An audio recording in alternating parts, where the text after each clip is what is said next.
Mismong negosyante na ang dumakip sa isang delivery rider na nahuli niyang nagnanakaw at nangungupit umano ng mga produkto niyang clothing items sa i-deliver pero isinuli.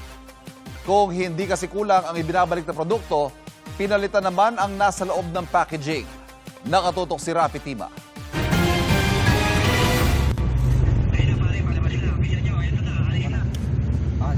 Kuya, stop ka na, kuya.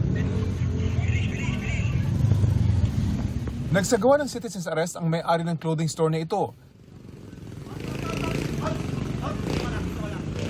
May pulis. Dito ka lang. Hoy, dito lang. Anong bakit, sir? Tingnan mo.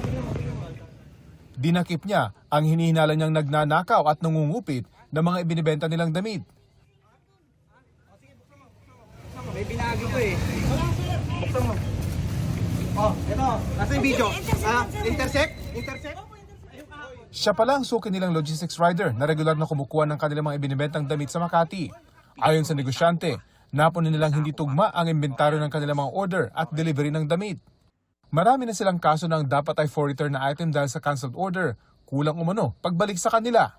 Dideclare niya po sa app na 6 po. Kasi pipicturan niya pero sa ibang lugar na. Yung 4 lang yung pinicturan niya dito sa lugar namin. Talagang kupit ang ginagawa niya. Talaga sir, ang lala. Ang mga binabalik sa kanilang parcel para sa refund, iba na rin umano ang laman, gaya ng basahan at malaking tipak ng bato. Bato. Di ba may mga Bato. Noong una, hindi raw sila naghinala na ang suki nilang rider ang gumagawa nito. Hanggang sa sinilip nila ang CCTV ng kanilang shop.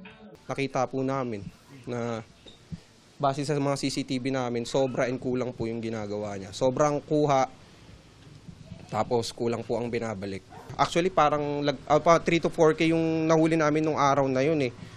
So kung araw-araw niya ginagawa yun, sir, which is may proof naman kami na halos araw-araw niya ginagawa, sa loob ng lagpas ng 1 taon, kayo na lang po mag-compute.